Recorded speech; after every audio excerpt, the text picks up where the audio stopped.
Assalomu alaykum qadrli yurtdoshlar. Mana bugun Farg'ona viloyati So'x tumani Chashmasiga yetib keldik. Bu yerga Turkiyaning mashhur isitish qozonlari sohasida 30 yillik tajribaga ega Ekol zavodi bilan to'g'ridan-to'g'ri shartnoma asosida ishlab chiqarilayotgan Ekol 25 isitish qozonimizni dastavka qilib yetkazib bergan edik. Mana yoqib tushuntirish ishlarini olib borish uchun yetib keldik. Xonadonimiz общий 180 kvadrat metrni tashkil etgan. Kotelimiz 200 kvadrat metrli Ekol 25 kilovatli kotelimizni dastavka qilib yetkazib bergan edik. Mana bismillah. Mashalloh.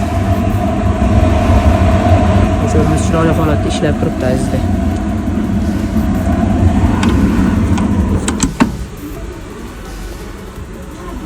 Kotelimiz komplektida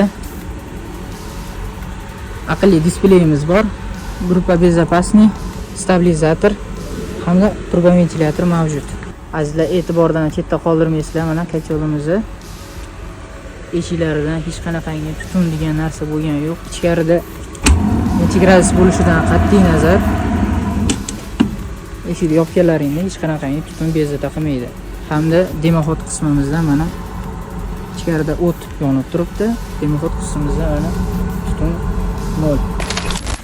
Birinchi sotochkamiz shu xonadon. Radiatorlarimiz qaynoq.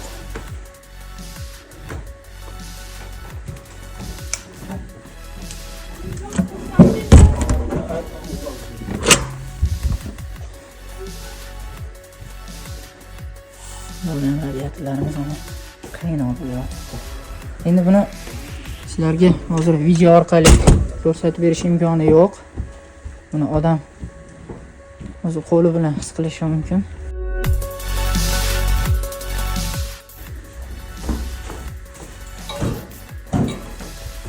Yo'qlar issiq. Yo'qda topli polimiz bor. Ham radiator ham topli pol qilingan. Oldin shunaqangi har bitta xonadonda xonadoniyasi bilan pechkalar bor. Ulardan voz kechib shunaqangi zamonaviy, komfortli kotelga almashtirib berdik azizlar. Juda ham zo'r. Bu yoq tomon mehmonxona. Mehmonxonaga qarab qo'yamiz. A'lo darajada.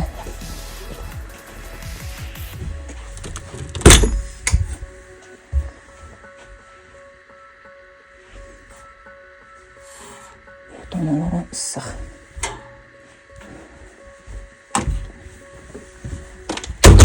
Azizlar, kimga shunaqangi ekonomичный, komfortli hamda ekologik toza kotellar kerak bo'ladigan bo'lsa, marhamat, Teploijal YouTube kanalimizga, Instagram sahifamizga obuna bo'lib qolishlaringizni so'raymiz.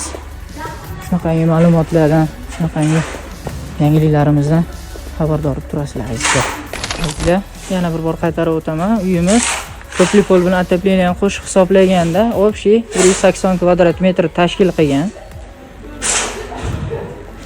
Xonadonimizda montaj samachok bypass qilib majburiy sistema ham qo'yilgan. Har xil holat bo'lishi mumkin. So'xdamiz hozir, yana bir qaytarib o'taman. Devorlar juda ham sovuq bo'lar ekan. Shu sovuqda ham biz kotellar hech qanaqangi nagruzkasiz juda ham chiroyli holatda ishlab turibdi azizlar. Mana bizning qahramon. Azizlar, kimga shunaqangi komfortli, ekonomичный hamda ekologik toza kotellar kerak bo'ladigan bo'lsa, marhamat, quyidagi nomerlarga telefon qilinglar. Hamda Instagram, YouTube sahifamizga obuna qo'ysalar, shunaqangi ma'lumotlardan chetda qolmaysizlar azizlar.